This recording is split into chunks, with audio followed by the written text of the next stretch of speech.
We are back on the channel. I don't you can hear it in my voice. Alec Keyser, Indiana Hoosiers live. Not live. Uh, Travel and all that good stuff kind of pushed the logistics of the show back a little bit. We have Brad who is battling through another marathon Dodgers World Series game. So, and then again, I wasn't super confident that you guys would be able to hear me. So I'm trying to speak deep into the mic and we'll get through this. I don't know how long this is going to be, but I did want to get my thoughts out on the game because we were in Bloomington for the game. And so, while my goal for Brad and I was to, put out a bunch of content, hand up, Bloomington got the best of us. And, we had a kick-ass time out there, saw a bunch of people, interacted with a bunch of people, and it was I'm excited to talk more specifics with Brad on the show tomorrow night. But shout out to everybody we ran into. Shout out to people we hung out with. Shout out to Hoosier Yonder. You're an absolute legend. Um, yeah. Uh, I'm just gonna dive into the keys to success here. Again, I apologize. I'm all over the place. But yeah, Brad and I will get a little bit more concise with it when we talk tomorrow night, or I guess technically tonight. Now that it's almost midnight in Central Time, 1 o'clock East Coast time. But keys to success. So it looked like this was going to be a football game until it absolutely wasn't. And before we jump into the keys to success, I just want to say from a fan's perspective, from somebody who went to Bloomington, like went to IU and went to football games and is a football fan, like that is not the same environment I just walked into. Like that was completely different. The buzz was palpable. It started on Friday night. The weather didn't scare anybody away. It's funny the way the weekend set up was Friday was such a good, like a beautiful day, beautiful night that I feel like everybody went crazy on Friday night. And then to wake up Saturday with the weather the way it was, a little overcast, a little rainy.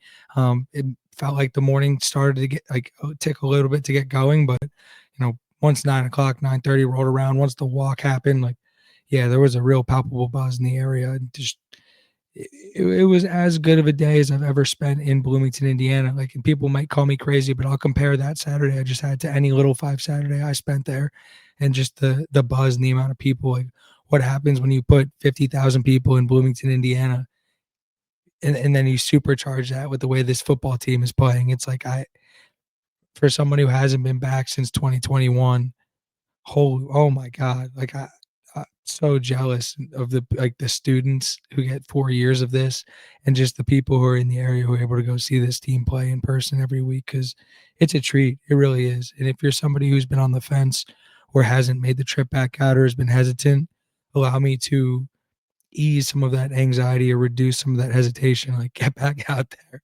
What are you doing? It's absolutely unreal. But the first key to this game was to treat UCLA like a 3-0 football team. That's exactly what they did. Indiana did not take them lightly at all. It was very evident from the very first snap of the game. Uh, Indiana's as fast as anybody in the country. It's you can tell when you watch them on TV that they have a lot of team speed, but just seeing them in person was just different. Like, they swallowed up the entire football field. The defensive backfield was ridiculous. I thought Boykin had his by far best game of the season. He was phenomenal. He was everywhere, but the entire defensive backfield was awesome. Like, watching D'Angelo Pons play football is a treat. Jabari Sharp played a great game as well, but like, you just forget about a whole side of the field with Pons. Like, Farrell and Lou Moore were great too, and even like the young guys who came in the second half when this game was out of hand, like Byron Baldwin Jr. saw his first action. He's putting his head in everything. That dude put 3 or 4 really nice plays on tape in a row. He's going to be a really, really good football player, and probably a really good football player for Indiana this year. And all those young guys who are getting in the game on the defensive side of the ball look great.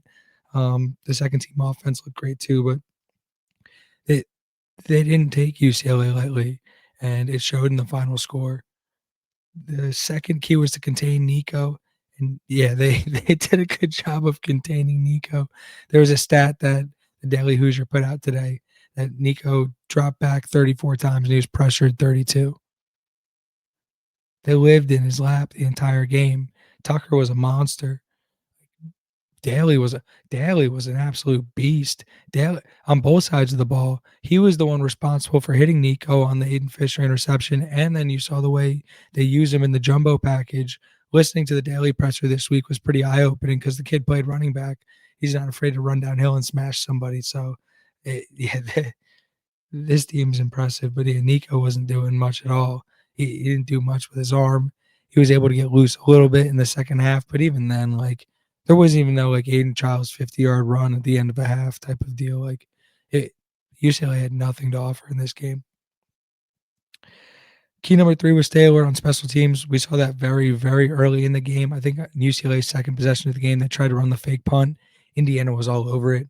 There was nowhere to go on that play. Um, I think it was Bones Jones said it after the game that Grant Kane had those guys prepared.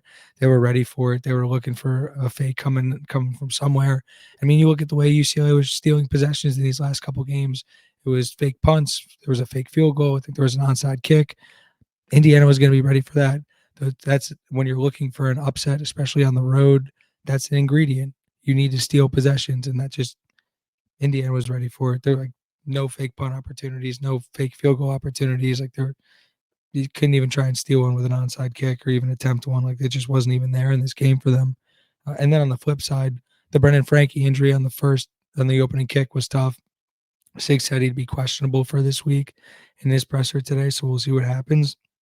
But we were looking at each other from the stands going, did we change kickoff philosophies in between recording the last show and traveling to Bloomington? But no, Frankie looked like a groin thing. I'm not really sure. Obviously, they're not going to tell us what it was, but just by the way he was walking off the field, um, we'll see. Kickoff definitely wasn't an issue in this game, but when you're watching Frankie kick him through the back of the end zone and Quinn Warren's putting him on like the 3 or 4 yard line, it's like there's a little bit of a difference. There's an opportunity for somebody athletic to return one. So maybe something to keep an eye on, but Indiana covers kicks so well that I don't even know if I'd be nervous about it. Key number 4 was dominating the offensive trenches. They absolutely did that. It took them a little while to get the run game go, like the traditional run game going. But Fernando was great with his legs, although like almost tried to paralyze himself, like diving back first forward. I don't know if I've ever seen that on the football field, and I'd prefer if I never saw that again. Um, Nice that like he was able to like get down and be safe and all that. Like, but please don't ever pull that move again. I don't need to see that one again. Um, but yeah, Heisman Doza in full effect. I know he didn't have the gaudy yard total, like passing through the air. EJ and Coop did nothing in this game. They had 2 catches for 8 yards combined, I think. Surratt and Coop, sorry. EJ went nuts. EJ had 100 yards, 2 touchdowns. EJ's a massive human being, by the way. When we were standing by the walk, he walked right by us, and it was like he's a lot taller than he looks, and the way he moves, it's super super impressive. Like it's easy to see why that kid was Clemson commit and playing in the college football playoff games back in 21. Like yeah, he had a hell of a game. By far his best game was a Hoosier. It was cool to see him get rewarded for that after, his tweet this week about pumping up the environment and wanting to be in Bloomington, Indiana, even though he was from the South. And so I thought EJ was great. But and then the run game got going late. Emby scored twice. Black ripped off a couple big ones. Alberto added one on the ground. Both Mendoza's had rushing touchdowns. If you're gonna look for something to complain about in this game, it definitely wouldn't be the way the offensive line played. Those dudes were nasty. I also like Benson is phenomenal too. Like he took a lot of shit last year and in this offseason. There were a lot of questions about his ability to play tackle. That dude is really fun to watch play offensive line. His pass sets are crazy athletic. He's clamps. And Carter Smith, obviously, like it's funny. I've been having this conversation with like Brad and the guys. Like it's a compliment when you talk about a corner and you're like, yeah, I didn't even realize he played that day, is because like, yeah, you don't want to be saying that guy's name. That means he's playing well. Like it's the same thing with a left tackle. Be- Like, yeah, this is the most complimentary way you can say this possible. Like Carter Smith way as well, but like he was absolute lockdown. Nothing was happening on his side of the field. You could have told me Carter Smith played checkers on Saturday. Like that's how good that kid is at playing left tackle. So it definitely can't take for granted how talented this team is, the way they fly around, how well they're coached, the way they just look at adversity. Fisher went out with a knee injury, and he was probable for. Sig came out and said he's gonna be probable for Maryland, but didn't blink. Kamara went out with the shoulder injury, came back in. Guys didn't blink. didn't almost like it didn't matter. And I'm not saying like losing those guys to injury doesn't matter. It obviously does, but with the way this team is playing right now, it's yeah, they can handle it. Key number 5 was show answers to losing Wyatt for the season, and defensively, they didn't look like they missed a beat. Obviously, schematically, it looked a little different, but I mean, in terms of production, what more could you have asked for? So it was a wildly impressive game from this Indiana team.